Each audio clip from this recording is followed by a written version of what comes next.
नया news channel आने से पहले हमने आपसे पूछा नए चैनल में क्या देखना चाहेंगे आप। आपने कहा महंगाई और बेरोजगारी पर हो बात, तो आप देखिए तक 360 गली से ग्लोब तक।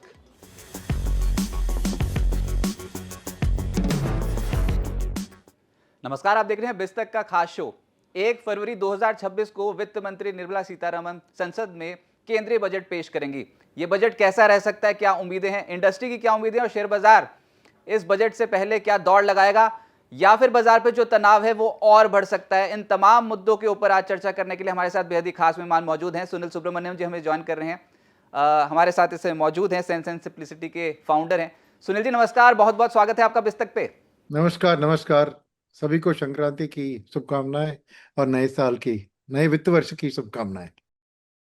सर, सबके मन में सवाल ये है कि बाजार में इतनी ज्यादा उथल पुथल देखने को मिल रही है, लगातार हमने बाजार पे गिरावट देखी, लेकिन अब वो समय आ गया है जब सब कुछ सरकार के पाले में है। वित्त मंत्री 1 फरवरी 2026 को केंद्रीय बजट पेश करेंगी। क्या एक्सपेक्टेशन आप लेकर चल रहे हैं इस बजट में? क्या ये बजट एक रिफॉर्मिस्ट बजट हो सकता है? हाँ बिल्कुल, ये बहुत महत्वपूर्ण बजट है और जरूर रिफॉर्मिस्ट होगी, क्योंकि इस साल में हमने बहुत से चैलेंजेस को झेले हैं। जैसे ट्रंप की टैरिफ आई थी, फिर इंडो पाक वॉर भी आई थी पिछले साल। तो और गवर्नमेंट ने भी बहुत महत्वपूर्ण डिसीजन जैसे जीएसटी रैशनलाइजेशन का लिया। तो ये सब बता रही है कि गवर्नमेंट आज बहुत सेंसिटिव है कि देश की बढ़त के लिए सभी जो चैलेंजेस सामना है, चुनौतियां जो है, उसको सामने करने के लिए अपने फिस्कल तौर पर सपोर्ट देने के लिए पूरी तैयारी में है। तो बजट एक खास मौका है जहां पे वो अपना प्लान्स को क्लैरिटी से ले डाउन कर सकती है, जो आज के लिए सबसे बहुत इंपॉर्टेंट है। क्योंकि ये ट्रम्प की टैरिफ और डील का जो डिले हो रहा है, इस चीज में डोमेस्टिक इकोनॉमी को मजबूती दिलवाना बहुत इंपॉर्टेंट काम है। सर, हमेशा हम बजट में यही बात करते हैं और पहला आंकड़ा जो देखने की कोशिश करते हैं वो है कैपेक्स का। और पिछले बजट में ये बोला गया था कि FY26 के लिए टारगेट रखा है 11.21 लाख करोड़ रुपीस के कैपेक्स का टारगेट रखा है। क्या मानते हैं कि सरकार इस कैपेक्स के टारगेट को इस जो नया बजट आएगा उसमें बढ़ा सकती है या फिर बहुत टफ चैलेंज होने वाला है इस बार सरकार के लिए? नहीं, मेरा मानना है कि जरूर वो बढ़ाएगी, क्योंकि पिछले बार जो आपने 11 लाख करोड़ की बजट की बात की, वो पिछले साल उसके पहले वाले साल से कंपैरिजन में ज्यादा बढ़त नहीं था। क्योंकि लास्ट बजट में उन्होंने ज्यादा इनकम टैक्स रिलीफ और कंजम्पशन की ओर ध्यान दिया था। तो इस बार जरूर वापस एक कैपेक्स के मोड में चले जाना। तो 11 लाख से मेरा मानना है कि एक 10%, 12 साढ़े 12 लाख करोड़ तक वो कैपेक्स पे रिन्यूड फोकस दिलवा सकती है, क्योंकि वो रिफॉर्म बहुत जरूरी है अभी। अभी तक के आंकड़े ये आए हैं कि लगभग 59% के आसपास जो अभी तक कैपेक्स प्लान था, नवंबर महीने तक के आंकड़े थे, वो सरकार ने कर लिया। तो बाजार बहुत ज़्यादा कंफ्यूज इस चीज़ से है कि टैक्स कलेक्शंस उतने ज़्यादा स्ट्रांग नहीं है। जीएसटी कलेक्शंस इस बार हो सकता है अटकलें ये है कि अपने टारगेट को मिस कर जाएं। क्या आप भी यही समझते हैं? और क्या उसका भी इम्पैक्ट पड़ सकता है? सरकार के पास उतना पैसा होगा क्या कैपेक्स पे खर्च करने के लिए? हाँ जरूर, देखिए जो बात आप कह रहे हैं वो इस बीते हुए साल यानी ये साल की बात कर रहे हैं, और कैपेक्स की प्रोजेक्शन अगले साल के ऊपर होगी। तो ये दोनों को मिला नहीं सकते। तो पहले इस साल की बात करते हैं। जैसे आपने कहा, इस बार कैपेक्स का उन्होंने टारगेट पर है खर्चा, मगर जो रेवेन्यू कलेक्शन में शॉर्टफॉल हुआ है, जैसे आपने देखा कि डायरेक्ट टैक्स में आपको बहुत कमी आई है इन टर्म्स ऑफ, और जीएसटी में उससे भी ज़्यादा कमी आई। मगर एक बहुत बड़ा एडवांटेज गवर्नमेंट को मिला कि आरबीआई का एक छप्पड़ फाड़ के 2.7 लाख करोड़ का उन्होंने डिविडेंड डिक्लेयर किया, और सभी पीएसयूज ने भी अपने डिविडेंड को बढ़ा दिया है। तो ये उसको कॉम्पनसेट कर लेगी। इसलिए मेरा मानना है कि इस साल की जो रेवेन्यू की शॉर्टफॉल है वो नॉन टैक्स रेवेन्यू से कॉम्पनसेट हो जाएगी। तो कोई दिक्कत नहीं है। सेकेंड इशू क्या है कि जीएसटी अब अगले 5 जो नवंबर के बाद वाली बात कर रहे हैं, उसमें भी ज्यादा ग्रोथ नहीं एंटिसिपेट करेंगे। बिकॉज फेस्टिवल सीजन में आपने देखा कि खाली ऑटो इंडस्ट्री के सेल्स बढ़ गए थे, तो उससे थोड़ा जीएसटी कलेक्शन बढ़ सकता है। पर ओवरऑल बाकी के जो सेक्टर्स जो जीएसटी से पॉजिटिवली इंपैक्ट थे, उनका असर आपको अगले वित्त वर्ष में ही दिखेगा। तो जरूर एक जीएसटी कलेक्शन में शॉर्टफॉल होगी। और उसका दूसरा एक कारण है कि इस साल हमारी जो नॉमिनल जीडीपी की ग्रोथ है, वो बाद में उसके बारे में बात करते हैं, मगर नॉमिनल जीडीपी की ग्रोथ स्लो डाउन होने के कारण टैक्स रेवेन्यू भी उसके साथ ही बढ़ चुकी है। मगर जैसे मैंने कहा, आपको एक एडवांटेज है कि dividend through RBI and PSU dividend, but second part जो है, शायद वो रेवेन्यू एक्सपेंडिचर इतना नहीं कर रही है इस साल, और शायद उसको अगले 3-4 महीने में वो भी कम कराएगी, ताकि वो फिस्कल टारगेट जो लिया था उन्होंने 4.4, उसमें उसको फिसलने नहीं देंगे, उसको कायम रखेंगे। सर यही अगला प्रश्न भी था, ये कैसे 4.4% का जो फिस्कल डेफिसिट टारगेट है, कह रहे हैं कि अचीव हो जाएगा, लेकिन फिर आगे क्या? क्या उधारी तो नहीं बढ़ जाएगी सरकार के ऊपर इस बार, क्योंकि बहुत ज़्यादा जियोपॉलिटिकल अनसर्टेनिटी में है, टैरिफ्स डोनाल्ड ट्रम्प ने लगा रखे हैं, इंडस्ट्री में कोई उतना उत्साह नहीं है, निजी क्षेत्र का जो एक्सपेंडिचर है, कैपेक्स जिसमें बोलते हैं कि प्राइवेट प्लेयर्स बहुत बढ़ चढ़कर कैपेक्स नहीं कर रहे हैं अपना, तो ऐसे में सरकार के पास क्या विकल्प बचता है? अभी तो दे रखा है 4.4% का टारगेट फॉर FY26, अगले फिस्कल के लिए बाजार ये जानना चाहेगा कि आप क्या एक्सपेक्ट करके चल रहे हैं, क्या टारगेट वित्त मंत्री इस बजट में पेश कर सकते हैं? अच्छा, तो वो बात यह है कि बहुत स्मार्टली वित्त मंत्री ने पिछले बजट में ही ये जो टारगेट है फिस्कल डिफिसिट का, उसको मॉडिफाई कर दिया था कि अब हम टारगेट करेंगे सेंट्रल गवर्नमेंट का borrowing as a percentage of GDP, जिसके ऊपर उन्होंने अभी 58-57 के करीब है, उसको एक लॉन्ग टर्म में 50% की ओर, तो फिस्कल डेफिसिट परसेंटेज से उन्होंने गवर्नमेंट बोरोइंग परसेंटेज पर ध्यान को शिफ्ट कर दिया और कमिटमेंट उसी चीज पे किया है। तो डेफिनेटली उस चीज के तौर पर गवर्नमेंट की खर्चा अगले साल कैपेक्स के अलावे रेवेन्यू का खर्चा में कंट्रोल रखेगी, और वो 58 को शायद 56 या 55% तक अगले साल लाएगी, और उसके अगल वाले साल में शायद वो 50 के करीब पहुंचेंगे। तो फिस्कल डेफिसिट में उतना ध्यान नहीं होगा, but government boring central government boring as a percentage of GDP, उस पर ध्यान देगा। और वो उस टारगेट को अचीव करने के लिए क्या है कि वो ये जीएसटी का कट जो सितंबर 22 को हुआ था, उसका अगले साल पूरा साल का इंपैक्ट अगर कंजम्पशन की बढ़त में दिखती है, तो ऑटोमेटिकली रेवेन्यू कलेक्शन इस साल भले ही थोड़े दबके रहे जीएसटी के कलेक्शन, अगले साल जरूर एक 9 to 10-12% जीएसटी की में बढ़त due to volume growing up anticipate करेगी, और वो काम आएगा in terms of progress towards the borrowing target. ये टारगेट को हमें ट्रैक करना होगा, क्योंकि उन्हें क्लियरली बताया कि ये हमारी नई गोल है। सर ये ना फिर से वही बात, सवाल तो यही है ना कि जो अभी ग्रोथ दिखाई दे रही है इकोनॉमी की, वो मेजरली सरकार के खर्चों की तरफ से दिखाई दे रही है, निजी क्षेत्र का पार्टिसिपेशन उतना स्ट्रांग नहीं है। तो मुद्दा यही है कि सरकार के हाथ थोड़े बंधे नजर आ रहे हैं इस बजट के लिए, और इसी को लेकर बाजार है कंफ्यूज। आप क्या मानते हैं, बहुत एग्रेसिवली कहीं बोरोइंग तो नहीं करनी पड़ जाएगी सरकार को ग्रोथ के इंजन को और तेज गति से बढ़ाने के लिए? नहीं, नहीं होगा, क्योंकि गवर्नमेंट इस बजट में ये रिस्पॉन्सिबिलिटी जो ग्रोथ का उनके कंधों पर था थ्रू गवर्नमेंट कैपेक्स, और शायद थ्रू थोड़ी गवर्नमेंट रेवेन्यू एक्सपेंडिचर, उसको प्राइवेट सेक्टर की ओर शिफ्ट करने की कोशिश करेगी। पिछले बजट में ही उन्होंने इनकम टैक्स कट से वो एक बूस्ट के लिए पास करते हैं, फिर जीएसटी कट भी वो प्राइवेट कंजम्पशन को बूस्ट करने के लिए, जो अगले साल उनके जो आंकड़े होंगे उसमें प्राइवेट कंजम्पशन में बहुत बड़ा बढ़त दिखकर जीडीपी को सपोर्ट वहां से आएगी। और सेकेंड चीज है उसके पीछे प्राइवेट कैपेक्स, क्योंकि जैसे ही कंजम्पशन बढ़ती है आपको कैपेसिटी बढ़ेगी, और प्राइवेट कैपेक्स का भी वो एक एंटिसिपेट करेंगे, और जो भी बजट में करना है रिफॉर्म्स, वो प्राइवेट कैपेक्स को बूस्ट करने वाली रिफॉर्म्स होगी, जैसे मेक इन इंडिया और पीएलआई स्कीम को एक्सपैंड करना।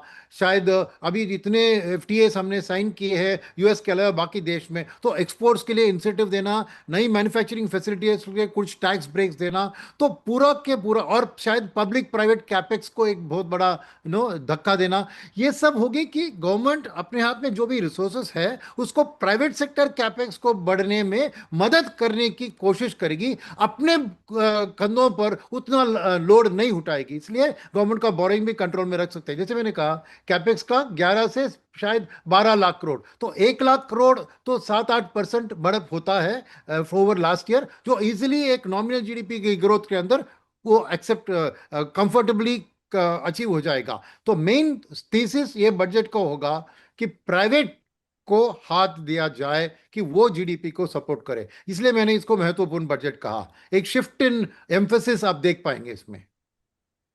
और हमारी थीम भी यही कि रिफॉर्म्स के ऊपर सरकार का बहुत जोर होगा, निजी क्षेत्र को बढ़ावा देने के लिए और पार्टिसिपेशन कंपनियों को करने के लिए इकोनॉमी में सरकार जोर दे सकती है। लेकिन सर फिर कौन कौन सी इंडस्ट्रीज को सपोर्ट मिलेगा? आत्मनिर्भर भारत के तहत जो भी पॉलिसीज ड्राफ्ट होंगी, आप क्या समझते हैं सबसे स्ट्रॉन्गेस्ट बेट कहां पर लगाई जा सकती है? किन सेक्टर्स को बूस्ट करने पर सरकार का जोर रहेगा?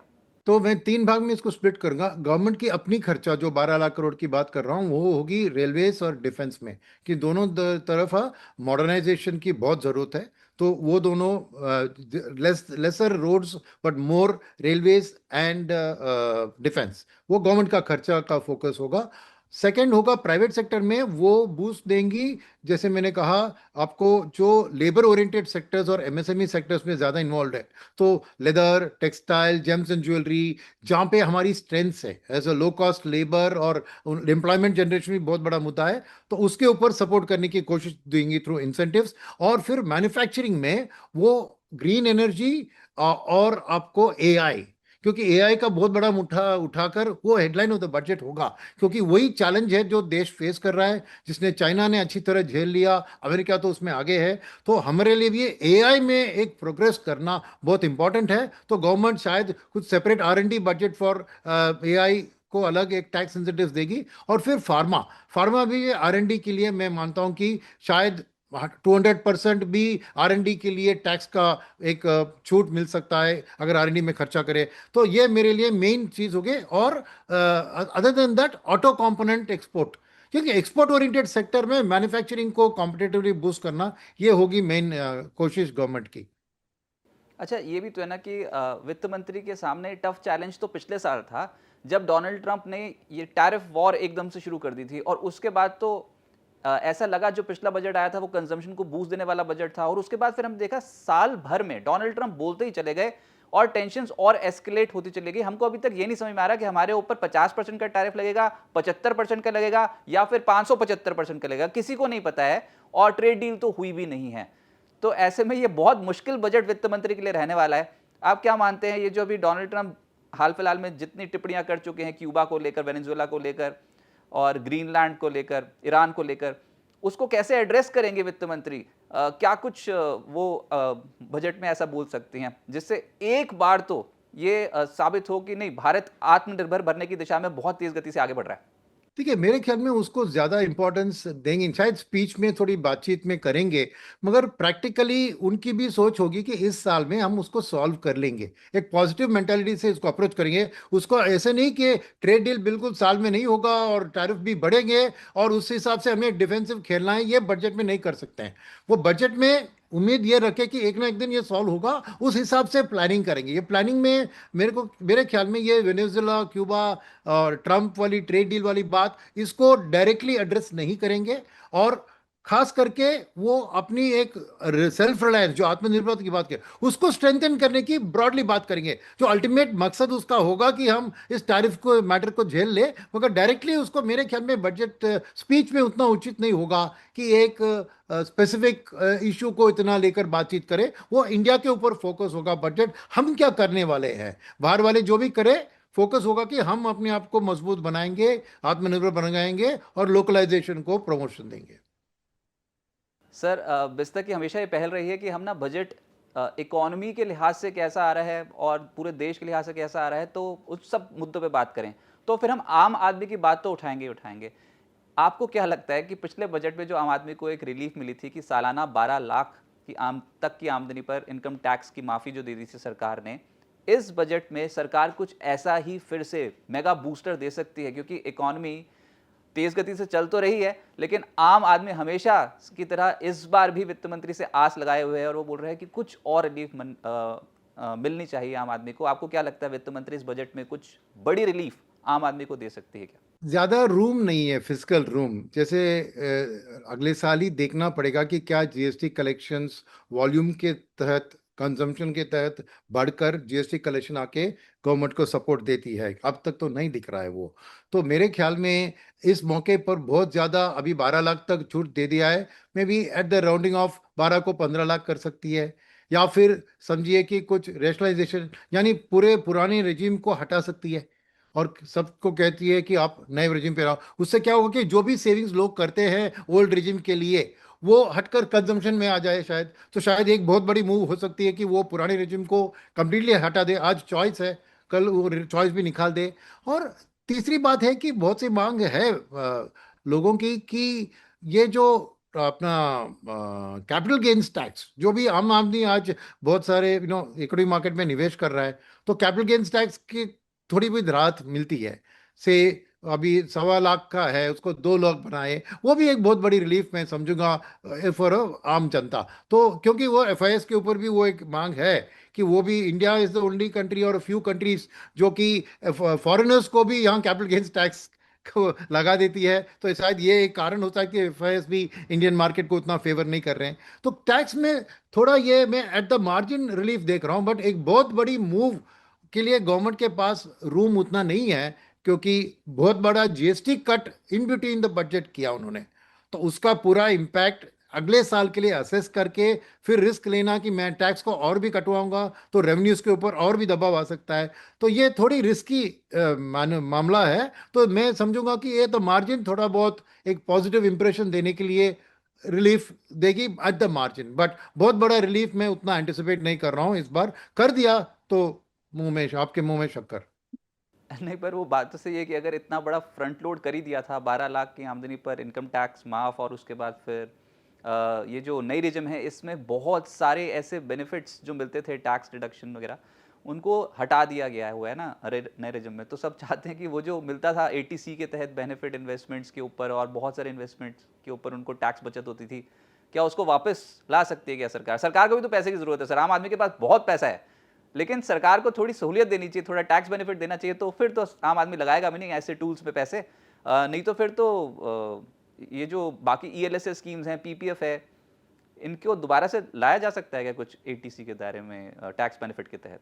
नहीं होगा, क्योंकि क्या है कि इसका कॉस्ट गवर्नमेंट के लिए बहुत ज़्यादा है। अभी पीपीएफ में 7% का है, एनएससी में 7% का है, मगर अगर टैक्स की छूट भी गवर्नमेंट की कॉस्ट है तो actual effective cost of borrowing from small savings government के लिए 9% प्लस होता है, जबकि उनको 10 ईयर ट्रेजरी बिल आज 6.5 में मिल रहा है पैसा। तो वो ये सेविंग स्कीम्स को ही मेरे ख्याल में डी एम्फसाइज करेंगी, और सेविंग्स के जरिए, क्योंकि वो भी चाहते हैं कि लोग अब सेविंग्स करें तो एनपीएस ऐसी चीज के ऊपर करे, मगर खर्चा करे। तो गवर्नमेंट की कोशिश है कि खर्चे को बढ़ावा दे और लोगों की कंजम्पशन की इंटेंट को बूस्ट दे। क्योंकि अभी तक देखा हम ना, जीएसटी कट के बावजूद कहाँ दिखा? खाली गाड़ियों में। बाकी किसी क्षेत्र में अभी तक जीएसटी कट का उतना जबरदस्त इंपैक्ट नहीं दिखा है। यानी लोग अभी भी खर्चा करने के लिए सोच रहे हैं, वो कॉन्फिडेंस नहीं है उनके पास कि खर्चा जाके मैं करूं। तो नेचुरली गवर्नमेंट की कोशिश उस तरफ होगी। जैसे मैंने कहा, प्राइवेट कंजम्पशन की बड़ा आज सबसे बड़ा मुद्दा है जो गवर्नमेंट को सॉल्व करना है, जो ही प्राइवेट कैपेक्स को बूस्ट दिलवा सकती है और एक इकोनॉमिक ग्रोथ को मीडियम टर्म में सस्टेन कर सकती है। तो मेरे ख्याल में शायद ये साल वो पुराने टैक्स रेजिम को हटाने की बात भी कर सकती है।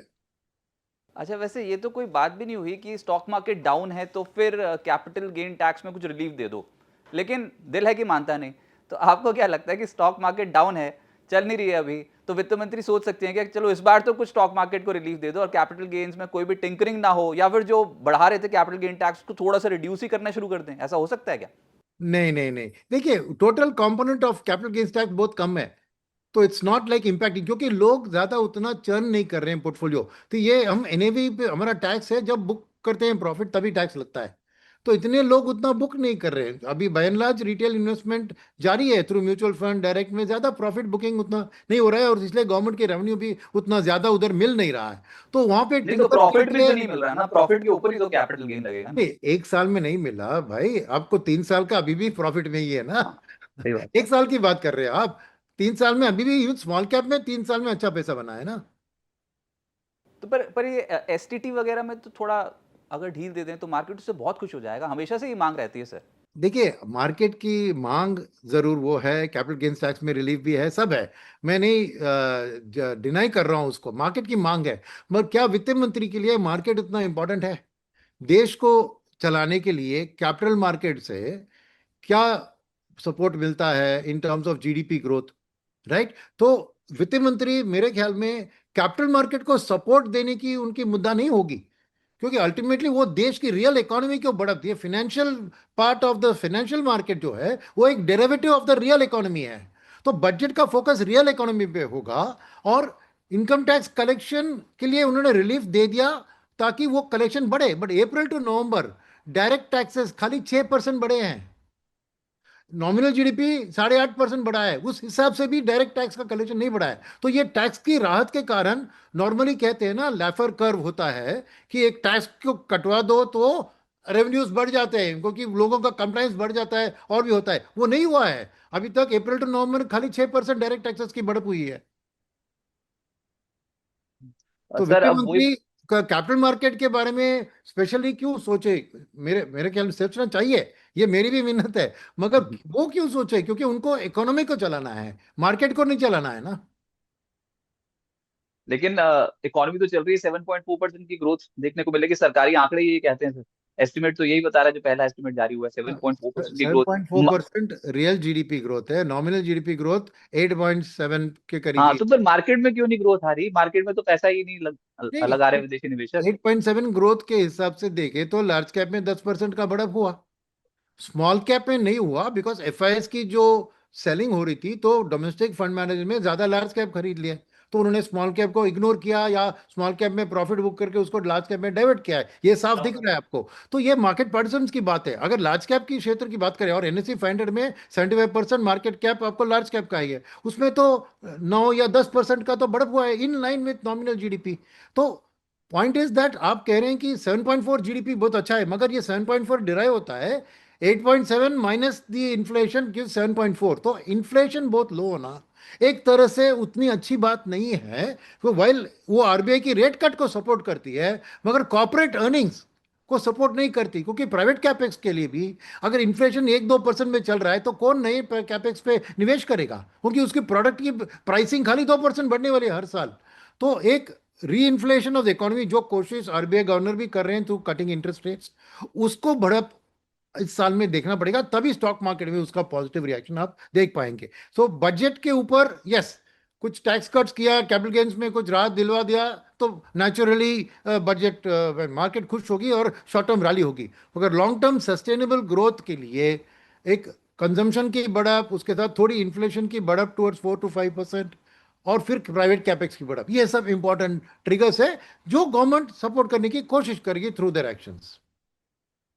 हम अब मार्केट पे ही चर्चा कर रहे हैं, तो सर सब ये जानना चाहते हैं कि सुनील जी, ये पूरे बजट तक के लिए या फिर Q3 की जो अर्निंग्स आ रही है उसको कैसे प्ले कर रहे हैं?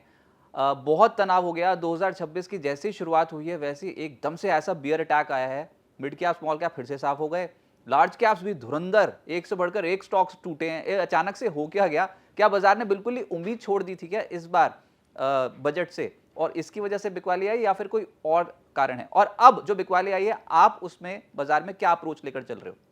तो ये जो बिकॉली, आपको याद होगा कि जनवरी 1 और 2 को मार्केट अच्छी तरह बढ़ी थी, और नहीं, दिसंबर थर्टी लास्ट वीक फर्स्ट से दिसंबर आपने को बढ़ी देखा थी, कि 1 को नहीं चढ़ी थी। 1 जनवरी को चढ़ी थी, बस जो चढ़ी थी, फिर उसके बाद ऑल टाइम हाई लेवल लगाया, तो उसके बाद वो भाव ही नहीं आए, उसके बाद तो बहुत बुरी तरह पिट गई। तो ये इसका सिंगल बिगेस्ट कारण क्या है? जियोपॉलिटिक्स में ट्रंप ने जो वेनेजुएला पर वॉर किया, फिर ग्रीनलैंड के ऊपर मुद्दा उठाया, और बिल्कुल चाइनीज क्यूबन इकोनॉमी को अपने कंधों पे गिरा दिया। तो ये इनका, और ईरान में अभी बात हो रही है कि क्या वो अटैक करेंगे। तो ये heighten level of geopolitics uncertainty के कारण एफआईएस की जो बिकवाली थोड़ी कम हो रही थी दिसंबर में, सडनली अगेन स्टेप अप हो गई, बिकॉज वो इमर्जिंग मार्केट से ही पैसा निकाल रहे हैं, और नेचुरली इंडिया उसमें शामिल है। सेकेंड चीज है कि जो हमने बजट में भी डिस्कस किया कि रेवेन्यू ग्रोथ उतना नहीं है इन टर्म्स ऑफ टैक्स कलेक्शन, या इनडायरेक्ट या इनडायरेक्ट, और एक्सपेंडिचर में भी गवर्नमेंट ने अब तक फिजिकल डेफिसिट को अप्रैल टू नवंबर संभाला है by cutting down on their growth of revenue expenditure. तो इस बजट एफआईएस के लिए इंपॉर्टेंट है, क्योंकि वो देखना चाह रहे हैं कि क्या 4.4 मीट करेंगे। मेरी उम्मीद है कि मीट करेंगे, बट एफआईएस इतनी आसानी से वो उम्मीद को बरकरार नहीं रखते। वो सोच रहे हैं कि ये गवर्नमेंट ने suddenly between the budget GST cut को अनाउंस किया, क्या गवर्नमेंट ने पूरी तरह इसका रेवेन्यू लॉस का इंपैक्ट को फैक्टर किया है, या 4.4 से वो 4.5 या 4.6 सडनली बताने वाली है? तो वो बहुत एक नेगेटिव व्यू होगा, क्योंकि रेटिंग एजेंसी के लिए वो कंफर्टेबल नहीं होगा, और एफआईएस भी उस हिसाब से सावधान हो जाएंगे कि ये गवर्नमेंट ने सडनली कोर्स डायरेक्शन को बदला दिया। तो ये जीएसटी कट हमारे लिए सेलिब्रेशन था, पर एफआईएस के लिए वो एक सोचने वाली चीज थी कि बजट में कोई फैक्टर नहीं किया है इसको, suddenly middle of the year में इन्होंने जीएसटी कट करा दिया। और जैसे मैंने कहा अदर देन ऑटो कहीं पे भी इसका वॉल्यूम ग्रोथ अभी तक नहीं दिखा है। तो एफआईएस जरूर बजट तक वेट एंड वॉच करेंगे, और उनकी बिक वाली ही मार्केट को एक तनाव में रख रही है। That's number one. Number two, domestic fundamentals की बात करें, अरे अभी अभी अर्निंग सीजन की शुरुआत हुई है। अगर उनको कोई सेक्टर अच्छा लगे तो उसके लिए पैसा तो रखना है ना। तो डीआईएस भी कैश बैलेंस को बढ़ाकर सावधान रह रहे हैं कि देख रहे हैं कि अर्निंग सीजन में कौन सी सेक्टर इस जीएसटी कट का फायदा उठा पा रही है, किसका आउटलुक फॉर द साल अच्छा दिख रहा है, फिर रीअलोकेट करे। अभी जल्दबाजी करके कुछ जाके डाल दे, फिर उसको बेच के दूसरा कोई सेक्टर खरीदना है, ये बात मैं क्यों करूं एक महीने के अंदर। तो मेरे ख्याल में बोथ डीआईएस एंड एफआईएस अभी सावधान मोड में है, वेट एंड वॉच मोड में है। एफआईएस के लिए और डीएस के लिए, दोनों के लिए ये अर्निंग सीजन की बढ़त और बजट की जो इस ईयर की फिस्कल और अगले साल की प्रोजेक्शन, ये सब बहुत इंपॉर्टेंट है। तो till first week of February at least, जब तक एटलीस्ट मे बी 200 300 400 कंपनीज में रिजल्ट्स डिक्लेयर किए होंगे और बजट का भी एक साफ एनालिसिस हो पाएगा, तब तक एक अनसर्टेनिटी रहेगी। ऑफ कोर्स 1 फरवरी को अगर छप्पड़ फाड़ के गवर्नमेंट ने कुछ कर दिया बजट के अंदर, तो 2 फरवरी को ही रिवाइवल हो सकती है, वो बात अलग है।